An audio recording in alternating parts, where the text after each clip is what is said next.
Good afternoon, everyone. My name is Carmen Ong, and today I'll be talking about reforming land law for the 21st century and a critical look at the Mirror Principle and the Land Registration Act 2002. Today we'll be going to three main topics: what the Mirror Principle is and how it fits within our system of registered land. Secondly, whether the Mirror Principle truly works in practice. And lastly, what reforms might make our system more accessible, efficient, and transparent. Land law in England and Wales has undergone significant reform, particularly with the introduction of the Land Registration Act 2002, also known as the LRA 2002, designed to modernize conveyancing, which is the legal process of transferring property, and enhancing transparency. Central to this reform are the three foundational principles of registered land: the mirror, curtain, and insurance principles. Despite these ambitions, challenges still persist, notably in the form of overriding interests and the continued existence of unregistered land. This report critically assesses the extent to which the mirror principle is upheld in practice and proposes reforms to address deficiencies in the current regime. The mirror principle in theory and practice. The mirror principle asserts that the land register should accurately reflect all rights and interests affecting a piece of land. In essence, it aims to ensure that what is seen on the register is an exact mirror of the legal position concerning that land. This principle simplifies the buying and selling of land because purchasers can rely on the register without needing to investigate past dealings. This principle operates alongside the curtain principle, which conceals certain rights such as beneficial interests under a trust from the register, assuming that they will be curtained off behind the trust mechanism and do not need to concern the purchaser. It also operates alongside the insurance principle, which ensures that if a mistake is made in the register and someone suffers a loss as a result, the state provides financial compensation. Together, they underpin the LRA 2002's vision of a simplified digitized land system. So, what are the challenges to the mirror principle? Firstly, being overriding interests. The most prominent challenge to the mirror principle arises from overriding interests, rights that affect land even though they are not visible on the register. These include short leases of less than 7 years and legal easements, a right to use part of a person's land, such as a path or a driveway. The rights of persons in actual occupation is also another challenge, which is someone living on the property whose rights may not be registered but are still protected. So, this class of interest is controversial, as Jainetti 2015 notes. Overriding interest fundamentally undermines the mirror principle by allowing hidden rights to bind purchasers. The Law Commission 2001 acknowledged that while such interests are necessary to protect vulnerable right holders, they present a significant barrier to development of e-conveyancing and legal certainty.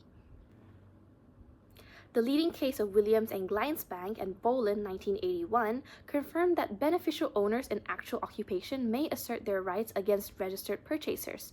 Abbey National and Kane 1991 and City of London Building Society and Fleck 1988 illustrate the tension between overriding interests and the principle of overreaching, whereby beneficial rights under trust are swept off the title upon a sale to a purchaser, provided that proper procedures are followed.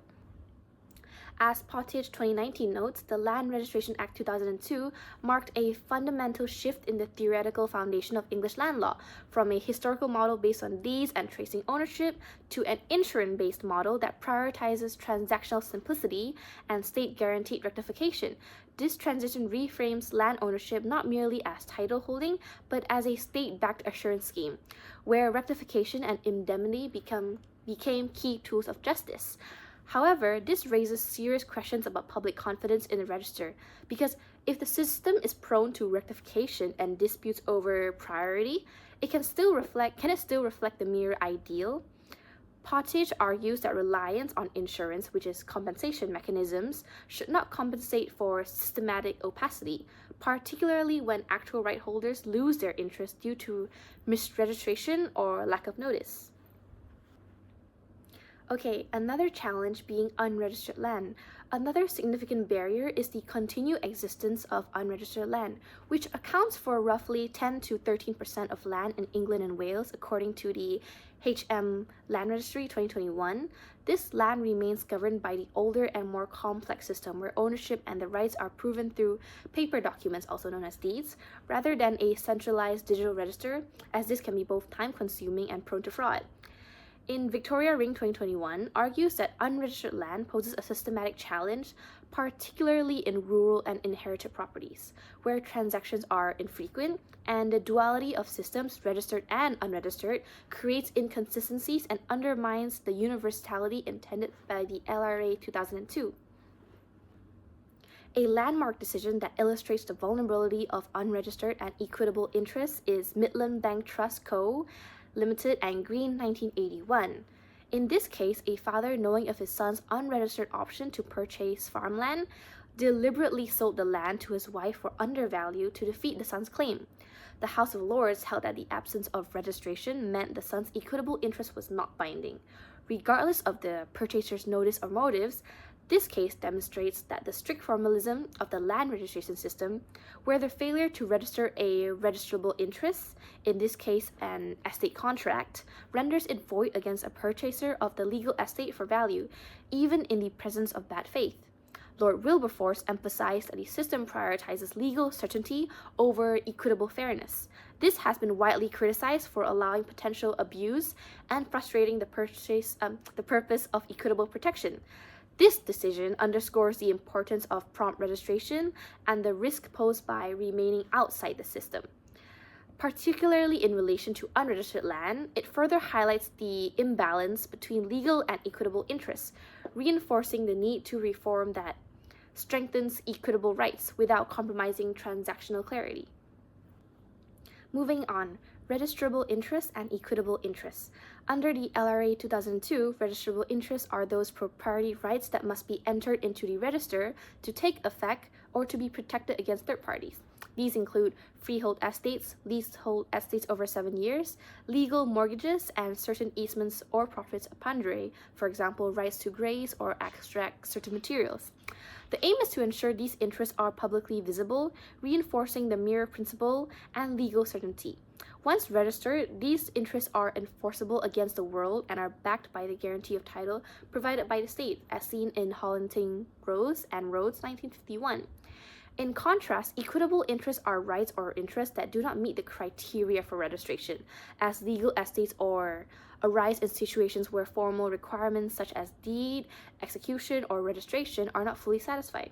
So common examples that will include beneficial interest under a trust, equitable leases, restrictive covenants which are not expressly registered, or interest under propriety estoppel, as well as equitable mortgages, for example, secured by deposit of title deeds. Equitable interests are not always registrable in their own right, but they can be protected on the register through the use of notice or restriction entries under the LRA 2002. A notice under Section 32 of the LRA 2002 may be entered on the register to protect an interest, for example, an option to purchase or equitable easement, making it binding on third parties. And a restriction, according to Section 40 of the LRA 2002, controls the disposition of registered titles by requiring certain conditions, for example, a trustee consent or notice to beneficiaries to be met before dealings can be registered.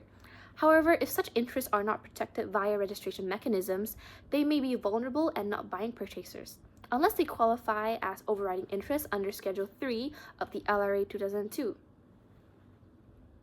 This complex treatment of equitable interest raises challenges for the mirror principle because purchasers may be bound by unregistered equitable interests, for example under actual occupation, even if they were not disclosed. The system relies on owners and advisors to take proactive steps to protect equitable interests, which may not happen due to lack of awareness or sophistication.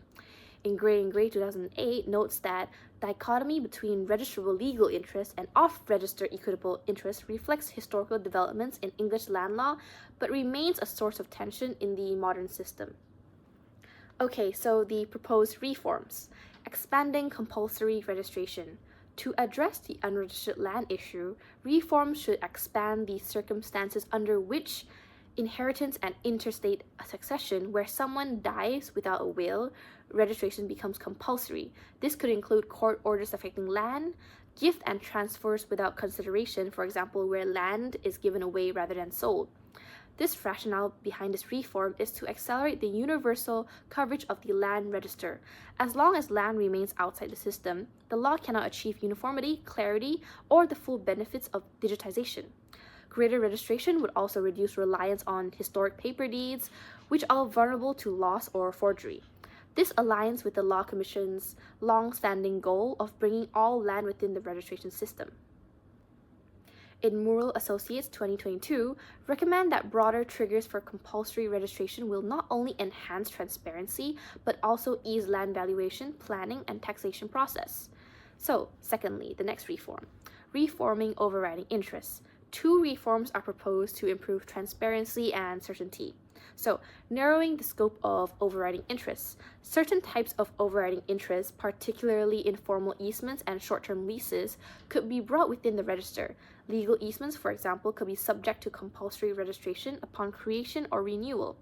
Secondly, is to introduce a statutory duty of disclosure during transactions, where individuals have stemming from actual occupation, example, cohabitees or family members. There could be a legal duty on sellers to disclose such rights, or a standardized mechanism for purchasers to investigate and account for such rights. These changes aim to restore the integrity of the register while retaining fairness for those with unregistered equitable interests. Lord Justice Stoughton, in his commentary on the flag, cautioned that wide classes of overriding interest generate uncertainty and should be strictly limited. The third is balancing overreaching and the protection of vulnerable rights. While overreaching facilitates market efficiency, it can operate harshly against individuals in actual occupation, often spouses or family members who may find their equitable interests extinguished without adequate compensation. So reforms that could include under this section will be requiring that sale proceeds are held in trust for equitable owners where overreaching occurs, or granting automatic notification to occupants whose interests may be extinguished. And lastly, limiting overreaching to transactions where appropriate legal advice is confirmed. Scholars such as Cobb and Fox 2007 argue for a more nuanced model that protects socially embedded rights without derailing market functionality. Okay, lastly, the last suggested reform is embracing digitization and public legal education. The LRA 2002 envisioned the transition to e-conveyancing, yet this has been quite slow. Further investment in digital infrastructure could enable fully online transactions and improve public access to land data, for example, rights and planning ownership, and reducing transaction times and legal fees. So, equally improving public understanding of land rights is essential, such as legal jargon such as easement or overriding interest remains inaccessible to laypersons such as yourself. Including plain language summaries in land registry outputs and integrating educational materials would advance the public's ability to engage with their rights. Finally, clear statutory definitions around key terms such as mistake, rectification, and actual occupation would reduce litigation and improve consistency in decision making, especially in compensation claims under the insurance principle. Okay, now we're going to go talk about comparative insights. So the Australian torrent system offers valuable lessons. There, overriding interests are limited, and the register is largely conclusive. English land law may benefit from a more restrictive approach to off-register interests, provided sufficient safeguards are in place. Carruthers 2015 provides a detailed critique of land registration framework, particularly in the context of forgery, rectification, and conclusiveness of title. She contrasts this with the Australian torrent system, where statutory clarity and stronger protection against fraud mean that innocent purchasers are better shielded, and rightful owners face fewer ambiguities in pursuing rectification. The English system, by comparison, often relies on judicial discretion and complex equitable doctrines, which undermines legal certainty. Carruthers suggests that adopting clearer statutory definitions, especially regarding terms like mistake and actual occupation and fraud, could align England and Wales more closely with the Australian model, achieving both fairness and market efficiency. Therefore, in conclusion, the mere principle remains a central aspiration of the LRA 2002, but its operation is hampered by overriding interests and persistent unregistered land. A suite of reforms, expanding compulsory registration, refining overriding interests, protecting vulnerable rights, and enhancing digital transparency can restore confidence in the system and bring it closer to its 21st century objectives. Thank you very much, everyone. Thank you for my fellow learners for listening, and I hope you enjoyed this presentation.